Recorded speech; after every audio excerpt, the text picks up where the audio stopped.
Hey everyone, you're listening to Tech and Savvy. I'm Emily, And I'm April. and today we're going to be talking about APIs, or Application Programming Interfaces. So, April has a lot of experiences with APIs, so she's going to be leading the discussion. So, April, do you want to tell us a little bit about your background with APIs before we get into really talking about what APIs are, best practices, things like that? Yeah, sure. I've created REST APIs that integrate with legacy services and enterprises, which were mostly built using SOAP web services and a SOAP architecture.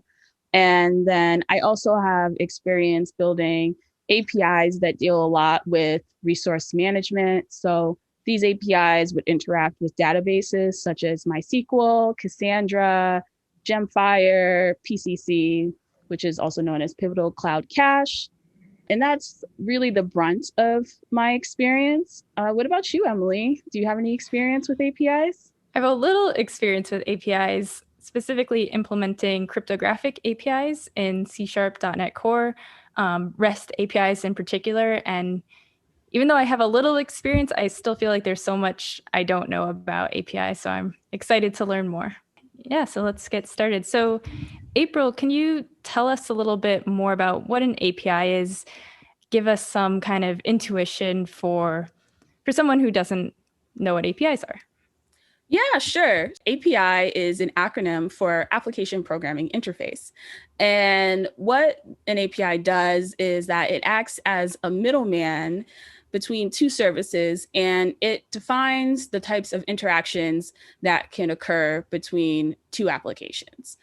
And what APIs do beyond that is that they make programming easier for a lot of developers because it abstracts out underlying information. So, really, the guts, the core parts of a task that really aren't as necessary for what you're trying to implement, and only gives you the necessary objects and functions really to get done what you need to get done. A great example of this that I like to use and that I've seen a lot is the restaurant example.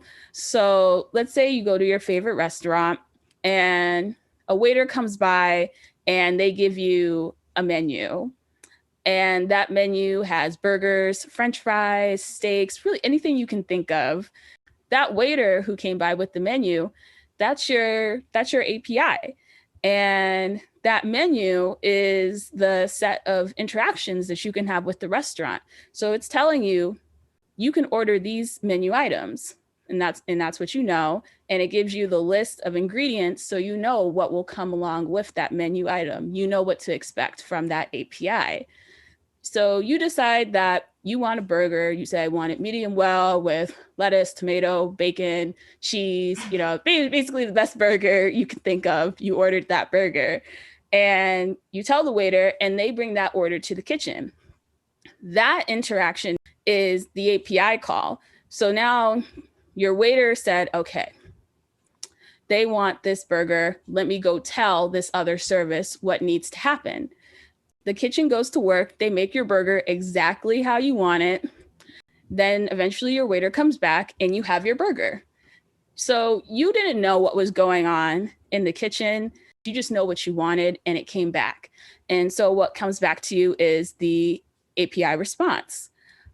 Thanks. I love that analogy, April. So the waiter is the API, and the API call is telling the waiter what you want. And I think that's also when I was just talking about what my experience with API, my immediate thought was, oh, I have some experience implementing APIs, limited. But then I realized just in doing this tutorial the other day Mm-hmm. for Flutter, I was actually making API calls. So, can you give a few examples of where they're used, either where somebody who's in tech may have used an API, or even examples of somebody not in tech where they might have either seen or used an API in some way?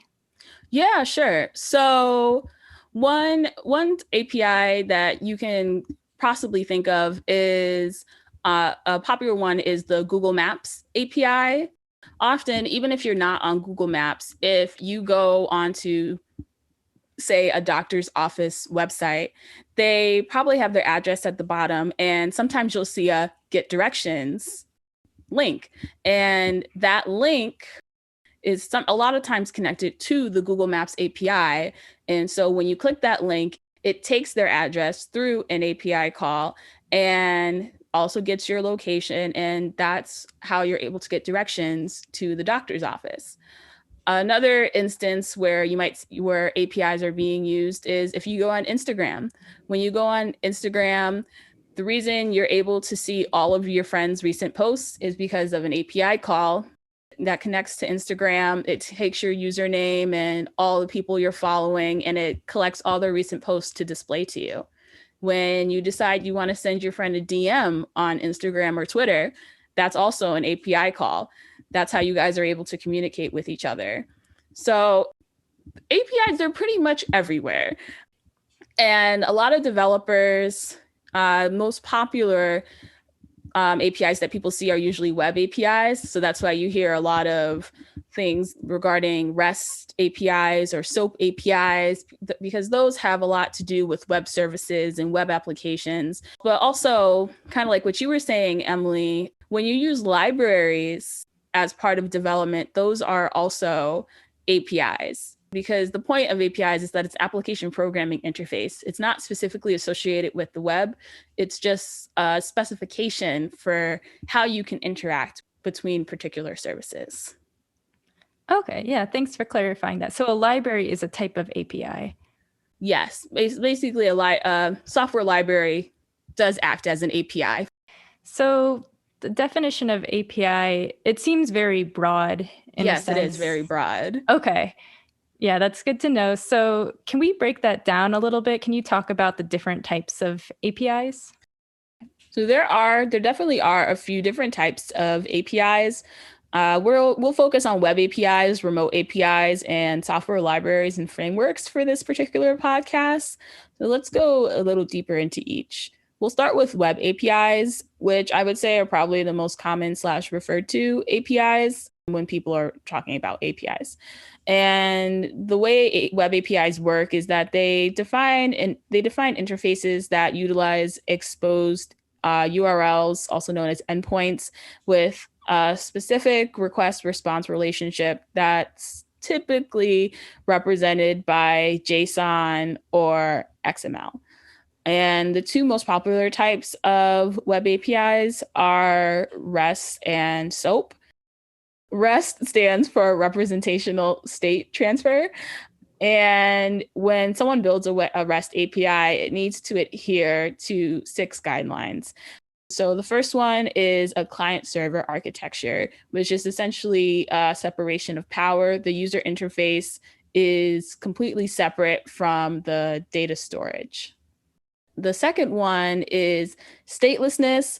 What statelessness means is that the data stored on the server, that data state is independent of the server. It's stateless. Nothing really changes. And it's up to the client side to communicate to the server that that resource needs to be updated. Then third one is cacheability. That has to do with whether or not you should continuously make the same API call again. But really, the only time you would want to cache something is if you know it's not something that gets updated in real time. So then moving on, the next guideline is the concept of having a layered system.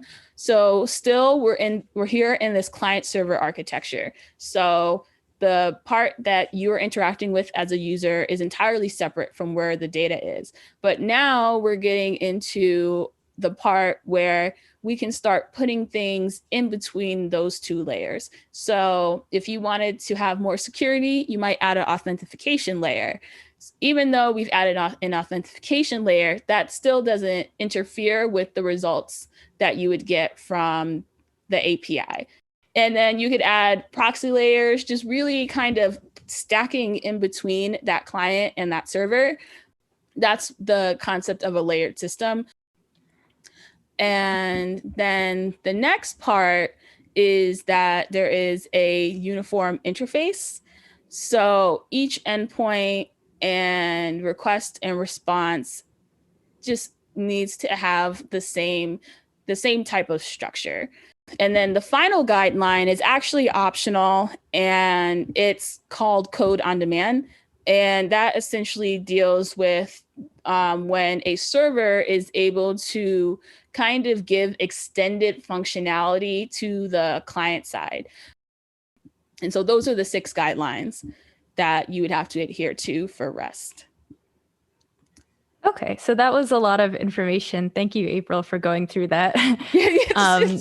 It's a lot. I feel like REST is a lot. When I first learned about it, I was like, what? I just thought rest meant it was like lazy, you know, it was just resting. Yeah, so you would not think that at all. It sounds so simple, but there's a lot that goes into it. So to summarize what you were saying, REST or REST is a type of web API, and REST stands for Representational State Transfer. And an API is considered a REST API if it adheres to 6 guidelines, which are client-server architecture, statelessness, cacheability, layer system, uniform interface, and possibly code on demand, which you just summarized. And so that's REST. Very brief. You could probably have a whole podcast on REST, but that's a general overview on REST. And the second type of web API that we'll talk about is SOAP. And SOAP is is an older architecture, and it's used in a lot of enterprise settings. So SOAP stands for Simple Object Access Protocol, and it's a messaging protocol for exchanging information between web services. And the interesting thing about SOAP is that it's very strict in that the entire request response relationship is structured using XML.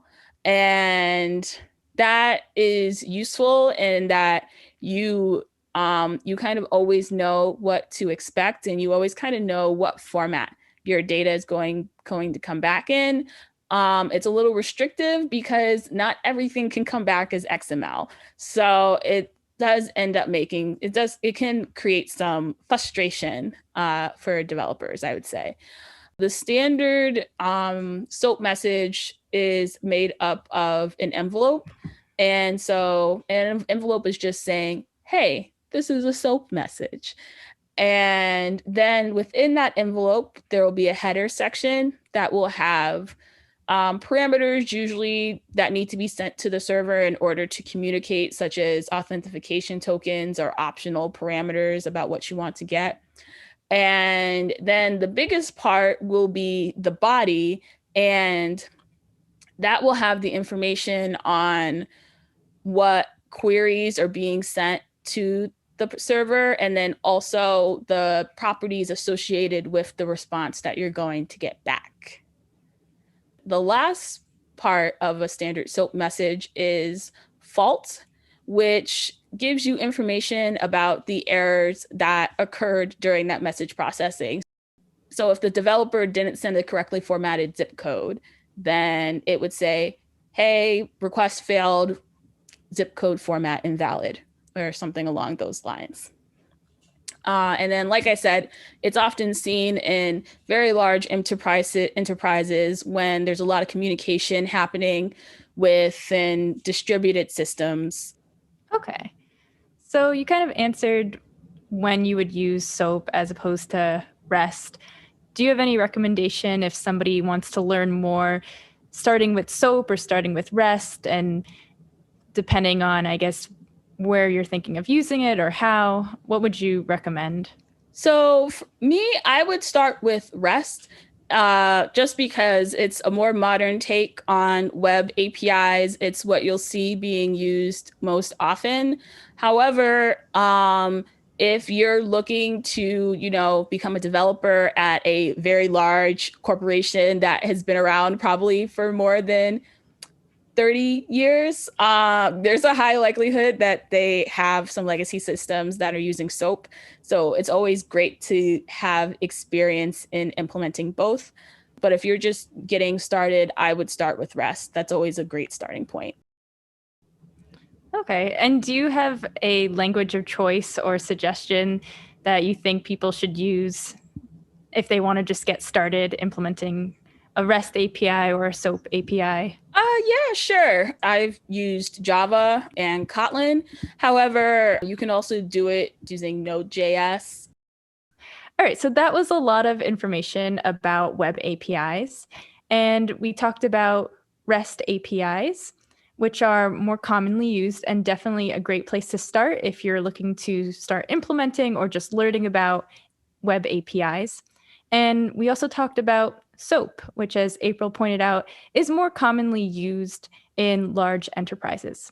So after going through a lot of details about web APIs, April, can you tell us about some of the other types of APIs? Another type of APIs that I said we were going to talk about are remote access APIs. And those APIs deal with communicating between databases. And those APIs allow the manipulation of remote resources. So in these cases, you will have a server-side application, and then you will have the actual database where your data is being stored. So where your data is currently being stored, that's static data. It's not changing. However, you have this server-side application that is using this remote access API in order to manipulate the data in the database so it can be updated in the future. And so typical databases you might see being used with these types, or databases that are generally communicated with, are MySQL databases, Cassandra, MongoDB. Commonly, these remote access APIs deal with CRUD architecture, and CRUD stands for create, read, update, and delete. So for create, that's when you're inserting a new resource into a database. When you're using the read functionality, you're retrieving that resource from the database. Update means you're modifying that resource, but you're not overriding the resource, you're just modifying it. So if there was a resource that had your name and phone number, but you needed to update your phone number, it would just update your phone number. And then the last one is delete, which is pretty self-explanatory. It deletes the resource from the database. So with remote access, that's if you all you want to do is communicate with a database that has information that you want to access or update or put there. Okay, yeah, that makes sense. Yeah. And so an example of a remote access API is the Java Database Connectivity API, also known as JDBC, which deals with connecting to databases and executing those CRUD operations that I just talked about. Okay. And when you're using like a web API, for example, you are in a sense still interacting with a database, but you're not directly accessing that, right? You're Right. So so many types of APIs are being used together when you're using an application. Let's say you're on Instagram and you decide that you need to update the email associated with your Instagram. So you update your email and then you click save. There's an API called made to a backend service that says, hey, I need you to update this resource with Emily's new email address. And then that server probably will end up calling a remote access API that will manipulate that resource in the database to update your phone number. Okay. I mean, your email, but you know what I mean. Yeah. Either way. Right. So that's remote access APIs. A lot easier to understand than web APIs, I would say. Our last type of API that I'd want to talk about are software libraries and frameworks. With software libraries and frameworks, these APIs act as specifications for a particular component. When you think about the library, that's the actual underlying implementation that the developer doesn't care about. I know that I can use a function in this library and it's going to give me what I want. It's doing all the hard work for me. And within frameworks, there are typically several libraries with their own APIs. And as opposed to just calling the functions, developers typically have to extend these frameworks in brand new classes. But still, you're getting a lot of stuff for basically nothing. Interesting example I would use when talking about libraries is if you've used Python, which is a programming language before, it has a stats module which will execute predefined statistic functions for you. If you had a list of numbers and you wanted to get the standard deviation between that list of numbers, you can just use that statistics module and call dot standard deviation and put in the numbers, and it's almost magic, and it does all the hard work for you and you get the standard deviation back. So that's an example of software libraries and frameworks and those types of APIs you see in there. Okay. Yeah, that makes a lot of sense. And as someone who's used and developed libraries, I don't usually consciously think of them as being types of APIs. So thank you for clarifying that. So we talked about a lot of different types of APIs. And April, are there a lot others too that we're not getting to, or does that really summarize it? I would say that summarizes the main ones. As there are also other APIs that have to do with operating systems and allowing different types of languages to be decompiled and compiled in other languages. They're not as prominent as I would say these three are in development. Not to say they're not used, but I would say if you're really trying to get into APIs or you're thinking about APIs, these are like the main three that you probably should know about. We talked about web APIs. We talked about remote access APIs. And then finally, we talked about libraries and frameworks, which many people may or may not be familiar with, and how those are also types of APIs. So are there any other characteristics that go into defining APIs? For instance, who can access what API? Actually, there are generally three types of ways that APIs can be released. Those three categories are private, partner, and public. Let's start with private. Private means it's internal company use only. You can't use it. A company's business partner can't use it. It's purely for internal use. Then you have a partner release policy, which means that this API is being made available to specific business partners. So you have particular clients that need to use your API for their particular project. And so you make that API available to them, but it still allows for very strict quality control on your end. You have a lot of control over your API. The third one is public, and public APIs mean they're available to everyone. Everyone can use the Google Maps API. Everyone can use the PayPal API to, have PayPal checkout. That means third parties who aren't your business partners can develop and create apps that utilize your API. This is great in that when you open things up to more people, that leads to innovation and more revenue streams, more people who are using your API and paying you, the more money you get. But also you end up seeing new creative ways your API is being used that you might not have thought that it could be used as before. All right, so now that we talked about the different types of APIs and also the different release policies for APIs, can you tell us some more about best practices if you're implementing an API? So to me, there are really three ingredients for if you want to have a really great API, an API that developers love. And those three ingredients would be good documentation, clean and reliable data, and sensible data structures. So first, let's start with good documentation. Have you ever built furniture with really horrible instructions? Like they don't even give you word instructions. They just show you pictures.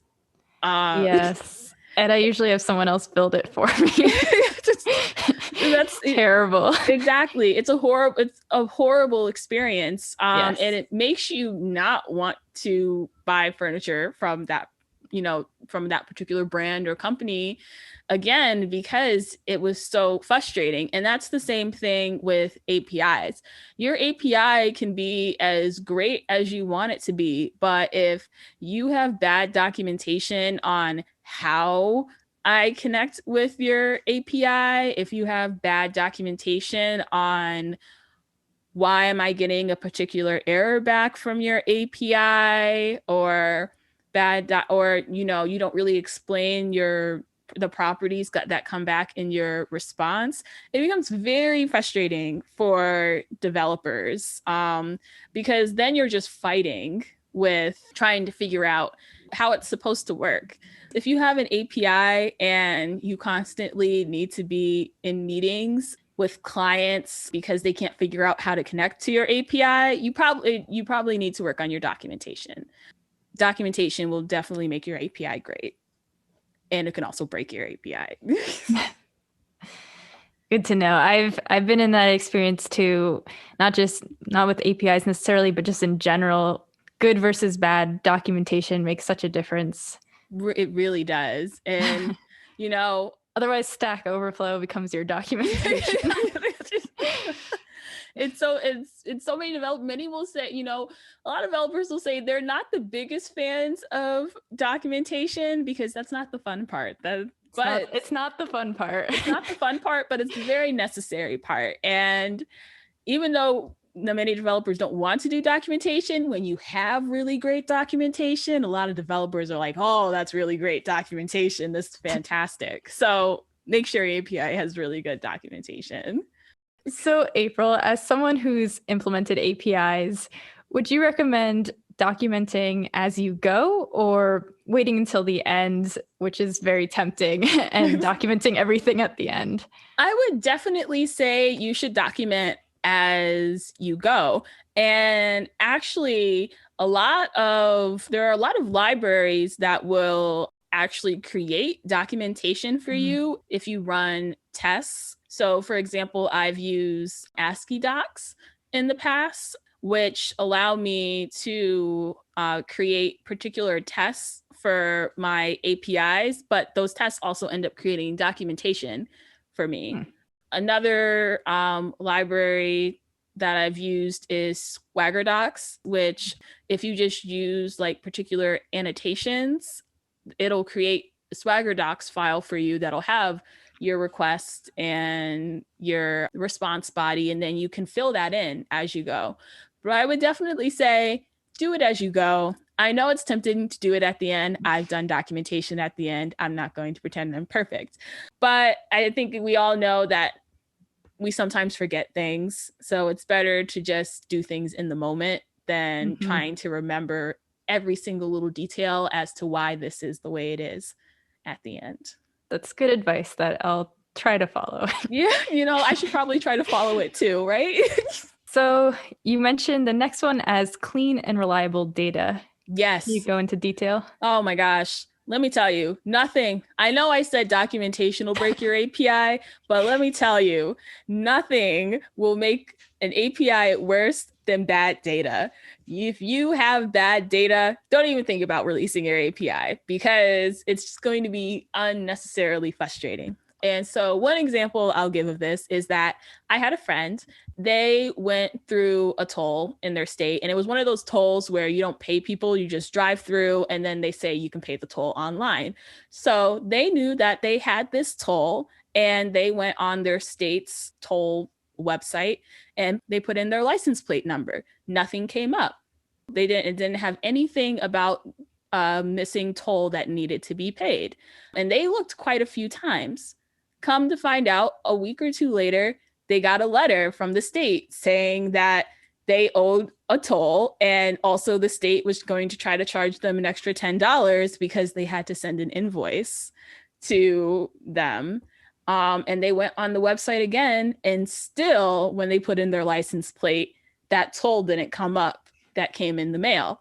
And so that's an example of bad data. Why was my friend getting two different situations? They had something on paper that said they owed something, but when they went online, they couldn't find the toll. So bad data means there's a bad API experience. I don't care how fast your API is. I don't care how nice your documentation is, how clean everything is. If you have bad, unreliable data, it's ruined. You'll need to work on that. Definitely agree. It sounds harsh, but please have your data together first. Very good suggestions. So have clean and reliable data, and then you mentioned sensible data structures. Yeah, and this one is more so because when a lot of APIs are being built, sometimes all the business cases for a particular API or use cases aren't necessarily thought through when that API, when it's being implemented, when there's an inception for that API. And what'll happen is you might have a new client and they need something from that API. Now that use case is a lot more complex, and the response / data structure that you decided to use doesn't fit with what they wanted. Now, of course, it's not necessarily a huge deal in that you can create a V2 of your API that matches with what they want, but you don't want to continuously get into a situation where then you have to make a V3, a V4, a V5, because you keep having these clients come in with use cases that really don't work with your data structure. So really, this is just think of all your use cases beforehand, and then figure out a response structure that could be as agnostic as possible and as reusable as possible between multiple clients. It'll make your life easier. It'll be easier for you to scale your API. So yeah, that's why it's just another part of what I think would make a good API. Okay, so to summarize April's best practices, we have good documentation, because if things aren't documented well, it's just a headache for everyone. And if you can, try to document as you go. Then clean and reliable data, because if you don't have good data, why are you even doing this? Exactly. What are you even doing? So make sure your data is good. And then finally, sensible data structures, which is really about anticipating all the different possible use cases that somebody might want to use your API for and get that data, and anticipating that and creating a good structure that will allow them to use it in every way that they can. Yes. April, do you have any other best practices, suggestions, tools you recommend? Anything else before we wrap it up? No, I think that's about it. Did you have any other questions, Emily? No, I think that's a very full view of APIs. I know I still have a lot to learn about them, so that was really helpful. But yeah, I know there's APIs. It's such a large subject, and like Emily was also said in the beginning when we were starting to talk about it, is very, very broad. So there's a lot that you can, there's lots of different niches you can get into and look into it. Try building your own APIs, try integrating with APIs, just get your feet wet. You'll see that they really do make your life easier. Well, thank you everyone for listening. This was Tech and Savvy, episode 2, APIs with April. So thank you, and our outro and intro song is Gone by 414. All right, see you in the next episode. Bye.